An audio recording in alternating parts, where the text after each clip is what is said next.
Hey everybody, it's James with Rowe-Thrush. Welcome to the Rowe-Thrush Solution Selling Show, the show that we created for the Grainger sales force, where we like to bring on different supplier partners every week and interview them, asking them the types of questions that a Grainger account manager would want to know.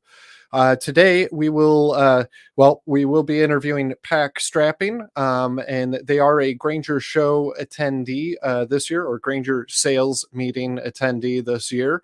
But before we bring Mark on, just wanted to talk a little bit about Rowe-Thrush. First off, we're a manufacturer rep agency that specializes in Grainger. We represent just over 60 different brands and part number different brands, into Grainger, ranging from lighting, electrical, material handling, hand tools, pneumatics, safety and security, plumbing, and heating and air conditioning.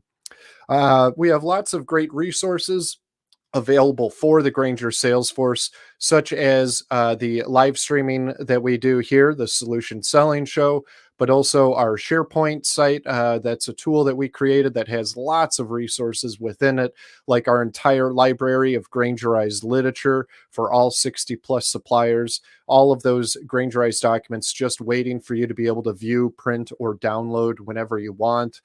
Solution videos, we jump on district team calls on a regular basis as well. So lots of great stuff there. And it's looking like Mark Albero with PAC Strapping is not able to attend us right now. Not sure what has happened, but he has not been able to join me. So hopefully he'll jump on here soon. So with that, I'm gonna keep on going. The show must go on, as they say. And it looks like we got Mark now. Hey, Mark. Hello, James. Hello, everyone. My sincerest apologies. I had a minor emergency going on that had to require my assistance. Hey, that's what happens, and sometimes these things happen, and the way I said it in the very beginning, the show must go on. So I wasn't going to just not do the show here today. So glad you're able to join us here today. Thank you. I already did a little bit of an intro, and I started getting into our products. So we'll take a pause on all of that and tell us a little bit about yourself. How long have you been with PAC Strapping, and what is it that you do at PAC Strapping? Will do. So been here at the company for about 3.5 years. Had the joy of joining the business following on from the previous owners who sold the business to the parent organization back in 2018. And I got to take over from the management perspective from the prior owners, and had a great opportunity to learn a new technology in strapping products. But coming from a background in my prior life in the work world, where I was involved heavily into distribution sales, just of a different product technology. So very focused on distribution sales, and come in with a real key focus on helping our customers gain more volume and revenue with their customers by how our products can work for them and their OEM customers.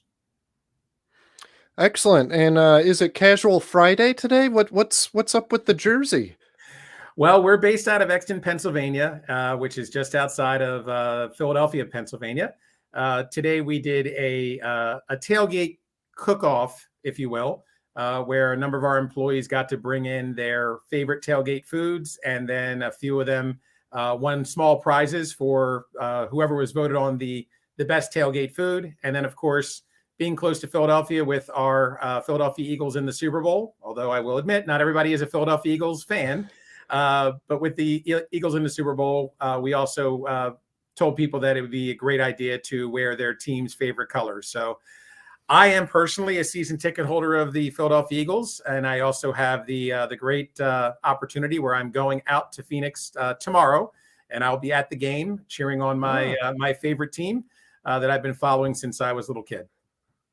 Wow, excellent. So what was your favorite food, tailgate food that you ate today then? I'm an Italian person by background. My family traces back to Italy. So one of my coworkers, he made a kind of a Parmesan meatball tailgate food. It was meatballs and sauce covered with a Parmesan mozzarella cover, and it was really, really good. That was my number one vote. You're making me hungry just talking about it. um, so, one more question just to get to know you a little bit better before we get into PAC strapping. Sure. I always like to ask an extra kind of little bonus question, if you will. And last season, the question was all about movies, what people's favorite movies are. Ed Brownlee the third, his was Daniel Day-Lewis movie, There Will Be Blood. This year, we're asking what people's favorite songs or favorite bands are. So, if you will, you could answer both, or just stick with the favorite song or favorite album or band, if you will. Sure. So I'm a fairly open individual, and I think as we talked about this the other day, James, I'll talk about the genre. My favorite of all are comedies. And the one that just jumps out to me and always makes me laugh, and I can never turn it off, is Blazing Saddles. Just a wonderfully classic Mel Brooks movie, as many people would probably say, can't be made in today's society, but it makes me laugh all the time. And then in terms of music and genre, I have to go to my absolute favorite would be Pearl Jam. Okay. And if Very nice. if I pick and choose, my daughter, she's a sophomore at the university I went to, Penn State University. She always pings myself and my wife, because we both met at school. Well, what's your favorite Pearl Jam song? Well, for me, there's nothing better than as it's known, the longest title in the Pearl Jam catalog, Elderly Woman Behind the Counter in a Small Town. Awesome. Thank you for sharing all that. Mel Brooks movies, I love all of his stuff. And yeah, you're right. Blazing Saddles would not fly in today's environment, but Spaceballs, Young Frankenstein, a lot of great movies there when it comes to Mel Brooks. Great sense of humor too. Love his work. And then Pearl Jam. I remember when 10 came out, and I remember listening to it. What was that, like in 94, 95, something like that? And I'd never heard anything like it before.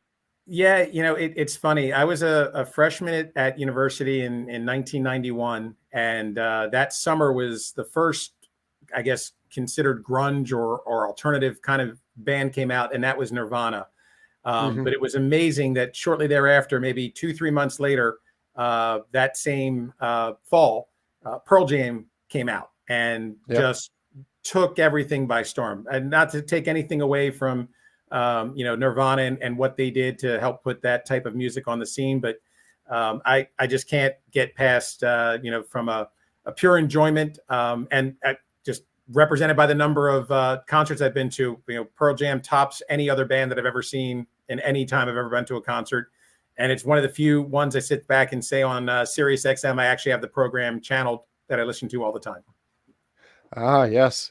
Yeah. I like I said, I remember the first time hearing them, and I was like, wow, they have a very unique sound to them. And Eddie Vedder has a phenomenal voice. So thank you so much for sharing all that. Really appreciate that.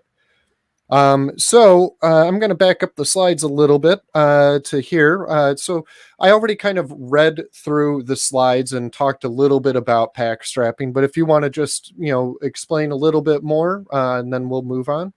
Sure.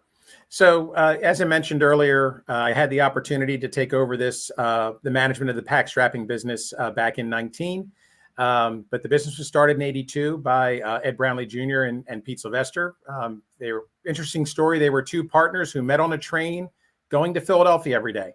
And they realized that despite, I will say, some differences politically that definitely the two of them have, they became real good friends and became partners and built a wonderful business here out in Chester County, Pennsylvania.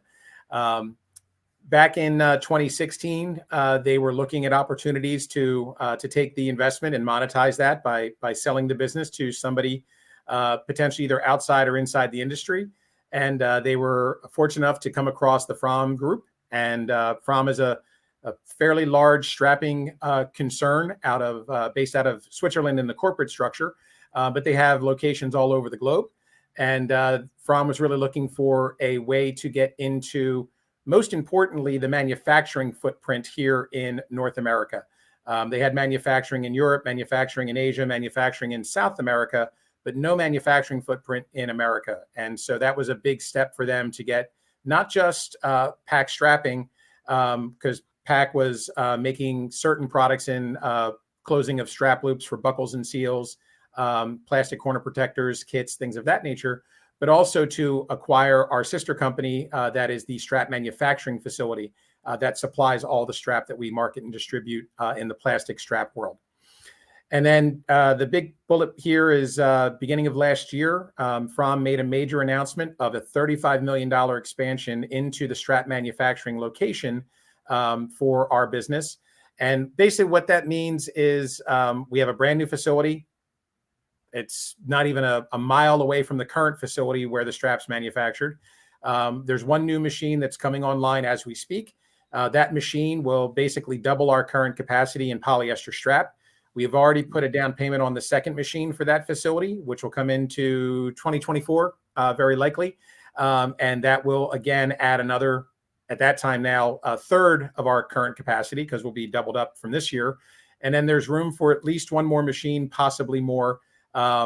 Just depends on how things go and how the business expands and where PAC and our affiliated Fromm companies here in North America are able to expand in our markets.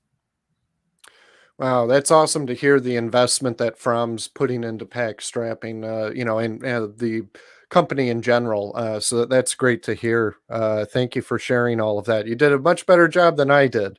And, Pete and Ed, I remember working the Granger Show trade show floor many, many times, many years with both of them. And they are definitely two different types of people, but always enjoyed conversations with them, whether it was about PAC or about strapping material or just life in general. So really great to hear all that.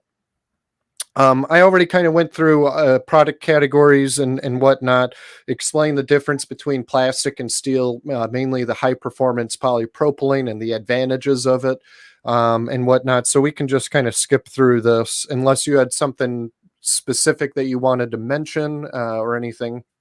Yeah, the only thing I can mention, and I'm sure would be just additive too, is just the fact that we are a full line distributor of the strap technologies. So, one thing that's great working with the Granger sellers is the fact that we basically have everything that would be needed in the strapping world for your customers. And that's an important step, because there's some companies out there that only supply, say, polypropylene or steel, or they might supply buckles but not seals or not corner protectors or some of the other things that we'll get into on the next page as well. But we are a full line distributor of all the different technologies and application methods for strap in the industry. Excellent. And I talked a little bit about the kits too, which is on here, as well as the battery operated tools. We have an older version of a battery powered tool, here in the back. As well as the kits. So I already talked about this, but is there anything extra that you wanted to amplify with any of this?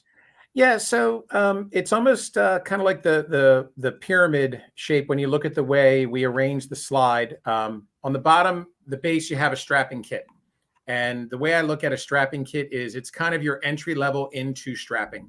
If you're doing, say, a pallet a day kind of deal, or you're doing a small amount of strapping on an infrequent basis, you probably want a strapping kit, whether it be plastic or steel, depending on the weight of the load that you're trying to secure. It would fit into your small, low volume usage range. Then you move up a step when you get into strapping tools, most specifically when you're getting into battery tools. Now there, you're probably looking at your typical user that's going to be strapping, as an example, say, 4 to 6 pallets a day kind of range, where they're going to be strapping frequently enough that you want something more efficient and more cost effective to strap and secure your load. But you just don't want to do it all manually like you would with, say, a strapping kit or maybe some manual tools. And then as you get up to the last level there, the strapping equipment, especially when you get into, say, arch strappers and specifically into pallet strappers, now you're talking about high-speed applications. You're talking about the need of, say, you're doing 30, 40, 50 pallets a day kind of deal, or a shift for that matter, where you need something like a pallet strapper that's going to give you the exact same amount of strap every time, consistently tensioned exactly where you want it because of all the switches and photo eyes and other things that we put into the conveyance systems on that equipment to ensure that the strap is hitting exactly where you need it, whether that be horizontal strapping, vertical strapping, cross strapping, if that's the case. Most important with any equipment, much like a battery tool, but even better, you're always going to get the same kind of strap performance from a tensioning and a sealing and a location perspective time and time and time again. Very repeatable. Yeah, and I'm glad you mentioned the conveyor type systems. At the PAC Expo, when we stopped by your booth, you had a really nice demonstration of a conveyor belt type system or roller type system where you had a bundle of wood that you had going and get strapped first with an automatic strap machine. And then it continued on to a from machine that actually did stretch film around it as well. And I thought that was just really cool to be able to integrate those two types of systems together. And if you guys ever want to learn anything more about what From has to offer or PAC Strapping when it comes to these types of products, definitely reach out to either Mark or myself, and we'll be able to get you more information about those. Yeah, and the beauty there too is it was fully integrated, two different manufacturers of technology using two different type of control panel interfaces that were able to tie in seamlessly. And you saw how it worked. I know you guys took a lot of great video of it and displayed it on your LinkedIn channels and YouTube channels as well. Just a great way to show off the way the technology works, and also a phenomenal way to deliver. In that case, it's an orbital wrapper. We know that arch machines are a great mechanism to deliver strap as a commodity, and orbital wrappers are a great opportunity to deliver stretch films for wrapping of products as well in that bundling application. Yeah, it was very neat to watch. I've never seen an orbital stretch film applicator before, so that was cool to watch. Now, when it comes to the types of customers that would be interested in buying strapping material, I always was under the impression it'd be just manufacturing or warehousing, but there's actually a lot more applications that actually use strapping material on a regular basis. Please tell us a little bit more about these types of customers that would buy your products. Sure. So if anybody moves a product as a good in transit is the best way I look at it. You will have a need for strapping, or you could have a need for strapping. I was just at a customer yesterday where they are moving a lot of product and they're doing a tremendous amount of stretch film work. I politely mentioned to them that you're probably spending 3 to 4 times the amount of stretch film that you ever should for what you're moving. And you can get away with a much more cost-effective alternative with polypropylene or possibly polyester strapping, because they're just moving the good in transit and they're not moving it very far. And all they're doing is securing boxes on their loads. And they're using a lot of stretch film that's just a lot more plastic waste than anything else. But that's really the way I look at it, is if you're moving any product in any industry, you have a need or could have a need for strapping. We've highlighted a couple here into the manufacturing world. The automotive market is a great spot to look at. Any automotive customer, a tier supplier in the automotive chain, if you're a tier 3, tier 4, going all the way up to, supplying product right into Ford or GM as an example. All of those products are going to move into some fashion, and they're going to need to be secured before they get to the just-in-time inventory location at the automotive plant. In the food and beverage market, similarly, great applications in moving fruit and produce. We see a tremendous amount of work in the food distribution market, where most commonly you will see not just vertical strapping used, but also horizontal strapping used, normally applied with some form of equipment, whether that be a tool, a battery powered tool, or if in fact they're using a horizontal or a vertical pallet strapping technology.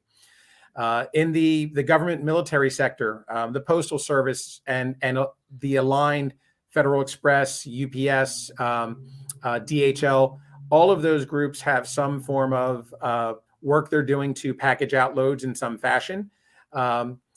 Military bases, supply depots, again, also they're always moving product, whether they're drums of fuel of some sort, or they're actual resupply and stocks for the aircraft or the tanks and jeeps that they have to keep in service. As you can see, healthcare. We talk about this in the general term, but in pharmaceuticals, you're moving all sorts of drugs, or drugs in a vial, as a great example, or in fact, if you're moving any sort of sensitive medical equipment. We were actually very involved in certain areas when the COVID lockdowns hit. We were a business that were still fully functional during that time, and one of the big areas that we saw a little bit of pickup is requirement for securing loads for COVID vaccines and for ventilators. And that was one of the things that we highlighted, that we didn't want to be a reason why a customer was shut down because they couldn't get strapped to secure their ventilator that was urgently needed at the time, back in the early days of March and April, when COVID were really starting to hit in 2020. Institutional laundry is another area, whether that be sheets or support for the hotel industry, or linens for a restaurant industry. Uniforms and anybody in that sort of world is another area there. And we kind of link that or align that to healthcare. But hospitals they use quite a bit of linens. So you can imagine where the value is there to bundle those items. And then of course, construction and materials, lumber, hardware, paper, brick plants, block plants, steel locations, a lot of those types of construction and materials-based supply world. They all need those loads secured interimly, on top of being secured to the flatbed truck. Typically, the bundle has to be secured as well, and that's where Strap has a great opportunity to move. Yeah, of these four, general categories, it was healthcare that really threw me off, as well as the government a little bit. But to me, it seemed like a little bit of a stretch. But I was actually kind of surprised the first time when I had Ed come on, when he talked about government and military, and they're shipping lots of products, and the USPS. It's like, oh well, duh. That only makes sense that they would consume a lot of product as well. So thank you for sharing all of that. And actually, on a recent district team call that I was on, an account manager asked me the question about, do you have products for the railroad industry, products that are ARR certified? And I told him, I already knew the answer to it. I said, yes, we do. I'll make sure to get that information to you once we get off the call. So I sent him that info with Grainger SKUs, because I think we have about 6 or 10 SKUs that are ARR approved or certified type products. So made sure to get that over to him. Fantastic.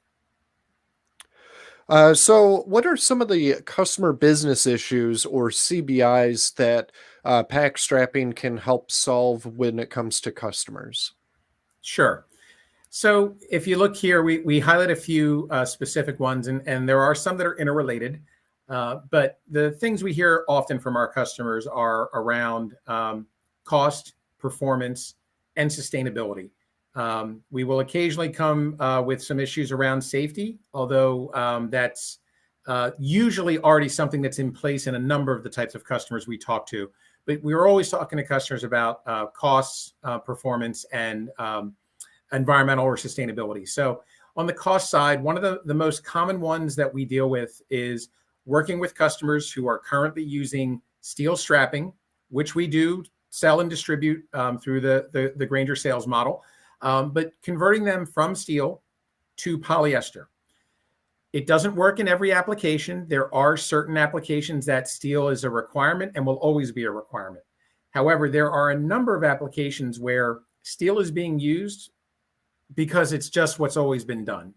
And we normally have to work with the customer to make sure they understand that they can get to the same type of performance in securing their load using a polyester strap with less material, less weight of strap, a safer product, because steel, when it is cut, can recoil and can hurt someone, whereas polyester is going to be much more pliable and much less likely to hurt somebody.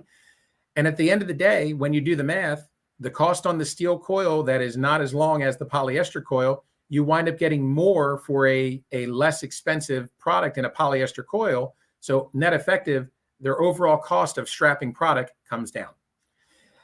Inside of that as well, there's more options to close a strap loop with polyester more cost effectively, a la a battery tool or even a piece of equipment to do it, than you can with steel, where you really have to do some form of manual or manual pneumatic technology to close the steel strap loop.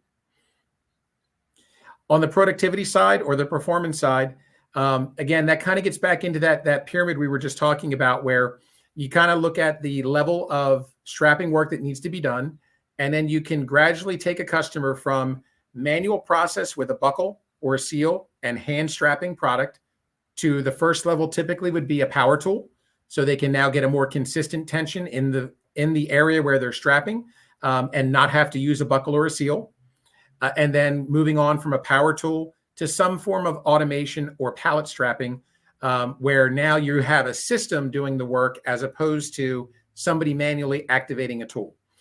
So really it speaks to, you can get away from, I would say most commonly in the packaging line for a volume user, if they've got 10 to 20 to 30 pallets going through at the end of their packaging line, you can actually fully automate that process and then take the labor, whether it be one person or two people at the end of that line, and reallocate them into your production where you can make more product and make more money effectively from that labor, which we all know right now labor is very difficult to find. And then on the sustainability front, we talk quite a bit about the fact that strap product, whether it be plastic strap, polypropylene, polyester, or steel strap, in fact, is two ends. One, it's all made from recycled content. We're not talking about virgin steel or virgin polyester or polypropylene. We're using recycled content to a very, very large degree in all of those products. But then they're also fully recyclable back into the same scrap market. So you can take your strap and you can recycle your steel into the steel market. You can recycle your polypropylene into the plastics recycling market as you can your polyester. There are also some technologies that are there to make that a little more efficient in how it's recycled. But most places you can put it through your standard recycle stream. Other than the steel, I would definitely recommend talking to your local municipality about a steel recycling process, because most municipalities of a scale will definitely have that availability. And then, of course, on the safety side, we talked a little bit about the inherent safety of plastic over steel from a recoil perspective. But there's also another bit, which is you're really not going to cut yourself on plastic strapping when you're moving the plastic strapping manually, whereas steel still has some very sharp edges and always recommended to be wearing gloves when you're moving steel strapping. And then, of course, just in general, the inherent safety that we have as to why do we strap? Well, it's securing the load in transit. And that's the most important thing. We want the customer's goods to get where they need to be the way they're expected to arrive, and nothing different than that. Excellent. Thank you so much for going through all that. Excellent points when it comes to customer business issues where strapping material can help benefit your customers. Now, next is, basically what types of resources are available to Grainger account managers. And, the slide says it all, but also down in the QR code, there are links embedded in there that will take you to Grainger.com and everything PAC has there, as well as their website and their resources page on their website too. Before we get into field sales, can you talk a little bit about those resources that are on the PAC Strapping website? Sure. So we have a couple different things that are a little more unique on our website. First and foremost, we have our field rep, our territory manager map, and all the contact information for those territory managers. Those territory managers are they're at the beck and call of the Grainger seller as necessary. The first step is always going through our national sales manager, Ed Brownlee III, who was on this prior live stream video. But Ed's our key contact and conduit into the Grainger team. Then coupled with the fact that we have 5 field reps that are there to support any of our Grainger sellers out there. We have one in the Northeast, one in the Mid-Atlantic, one in the Midwest, one in the Southeast, and one in the Southwest. And then we also have an equipment sales specialist. And there we will bring our equipment sales specialist, and this person's name is Sharon. We'll bring Sharon on board when it gets into typically a more unique application like a pallet strapper, conveyance systems, maybe some integration with some wrapping or fencing for a customer, safety fencing, those kind of things. But by and large, between our territory reps who cover across their territory, plus Ed, who handles the rest of the U.S. that the territory managers don't have, and our equipment specialists, they'll all be there to help the Grainger seller, to help your customer move product and make sure that we have the right technology in place from a strap perspective. It's very, very common. We will see customers not understanding the tool that they're using and the strap that they're using and how they may not be matched correctly. And we just want to make sure that customers are getting the right knowledge to ensure that the products you're using are the right things for their application.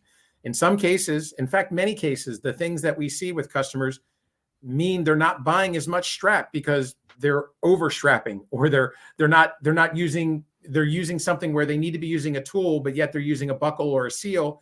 And we make buckles and seals, but we'd rather see them be more efficient so that they're using the right technology for the speed of which their operation's running. In addition, on our website, we have links to our YouTube channel. And there you'll see all sorts of how-to videos so that somebody can go in, and if they don't know how to loop a buckle, if they don't know how to run a battery power tool, if they've never seen what an arch strapper looks like and how it runs and how they can use that to better sell to their customer, aside from, of course, seeing it at the Grainger show next week, you'll have access to that 24/7. We took some really good video of the pallet strapper, which we were very proud of to show customers how that technology works. So a lot of those videos off the YouTube channel are great, great things that can help better sell our technology into your customers. And then the last thing I would say, we only, I think, captured a small amount of the industry work that we do. And there are some very specific industry pages that are on our website that you can get to from the resources tab, as well as you can get to a calculator for steel to plastic conversions, so that the customer can make their own decision, knowing, well, here's how much I'm spending on steel strapping, and here's how much I could spend on polyester, and what that's going to mean, and really see in real time the savings they're going to achieve by going from steel to polyester, provided it's the right application. Again, I want to make sure I emphasize, we always want to make sure that we're recommending the proper technology for the right application at all times. And that's where the field reps will really be able to help Grainger sellers with their customers, as far as making sure before they make that switch from steel to polyester that it will work and still be safe. Because, as you mentioned, sometimes steel strapping is still going to be needed, but in a lot of cases, they might be able to transition over to something else. And that's excellent that you guys have that calculator there to show the savings. I remember I played around with it a little bit, and it was really cool to see how it spits out the information. So thank you for sharing all that. Again, you can scan the QR code down below, and that will take you to the resources, their YouTube channel, the calculator, their website, Grainger.com, lots of great stuff there. So check that all out. Now, before we wrap up, when we were talking about getting prepped for this solution show with you, you mentioned that you have a new product that is coming out pretty soon. Do you care to elaborate a little bit on that? And will that be on display at the Granger show at all? Sure. We have a technology we actually talked a little bit about with some of our colleagues at the show last year, and we've actually started that process for having it listed with the Granger reseller. It's eminently available, but we will have it on display, and it is our DSP tool dispenser. It is a dispenser that has the ability for a boom arm and then a tool balancer and bracket that would actually hang your battery powered tool. Two of the biggest things we heard, and we heard them from a number of the Granger customers last year, why they like that. One was to prevent the tool from going missing or walking, as they would say. We had one customer come up and tell us, I think my shipping manager must have shipped this tool 3 different times to 3 different customers. And while I kind of chuckle and I laugh, because that just means I'm going to probably sell another tool, because I can guess that battery powered tool is not coming back sometimes, because you may never know where it shows up. But it's a shame, because we have a technology that can ensure that tool is going to stay with this DSP tool technology. And then more importantly, we do our fair share of repairs on tools. And one of the biggest things we hear back from customers when a tool needs to be repaired is it got dropped. And that's the other value this technology brings, is it prevents the tool from dropping and breaking and causing damage that otherwise is unnecessary and sometimes can be easily avoided just with a small fix. And so, yes, we do tool repairs, and they're a nice part of our business, and we like to do more of them. But at the same time, I'd rather have a customer just be uptime with their tool, so it didn't walk and it didn't get dropped, than me having to offer a repair for it. And I'm willing to take that trade-off by having this technology. And so we will have the DSP tool on display next week at the Granger show. We're looking forward for that being out there. We did have it on display at the PAC Expo, as you may recall, James. Yep. And it's a great opportunity for people to see what could be possible for their customers to better protect their investment of, a couple $1,000s on a battery powered tool, which nobody wants to see break or go down, or especially walk away. Yeah, no, and that's an excellent product. Glad that we're working on adding that into Granger. I can't wait till it does have a Granger SKU. In the meantime, you would have to go through Granger sourcing in order to purchase it. But make sure you stop by the PAC booth at the Granger sales meeting next week to learn more about it and to see it and the functions behind it. They will be in booth 1858 at the show or sales meeting next year. Now, Mark will be at the show. Will Sharon be at the show as well? No, Sharon's got a minor conflict. So it'll be myself and Ed Brownlee III, who you see on screen right now. Ed's our national sales manager. He's got over 27 years now, I believe, in experience in the strapping market, all here with PAC. Phenomenal resource. He's taught me pretty much everything I know about strap, and I think I can carry my tune pretty well when it comes to talking about strap. But there's probably more that Ed's forgotten that I may ever know. So he's just a phenomenal resource on not just the product technology, but also the application methods and the way they work. Even when it gets down into equipment, Ed'll be the first one to tell you that he's not going to be the guy you're going to call to service a piece of equipment, but he's been known to be able to fix his fair share of equipment when something's not quite working right. So we're really happy and excited to be part of the show, the sales meeting next week. And we're looking forward to seeing as many of the sellers out there as we can and show off the things that we can do to help you guys move more product. Great, thank you so much. And Ed is your main contact with Granger. This time around, he did have a conflict. He's on vacation, so that's why Mark's on our show. Which we definitely we had a great time talking with you, Mark. Thank you for joining us. Now, next week, or I'm sorry, not next week, because we will be at the Granger sales meeting. So the week after, February 24th is our next solution selling show, where we will be interviewing Mega Pro Tools, who will be at the show next week as well. So we'll be interviewing them. Thank you for participating, Mark. Looking forward to seeing you down in Houston here in a few more days. With that, I hope you have a great weekend, and go Eagles. And hopefully you'll be very happy when I see you next week versus sad. So have fun at the Super Bowl, and we'll be in touch. Okay. Will do. Thank you, James, and go Birds.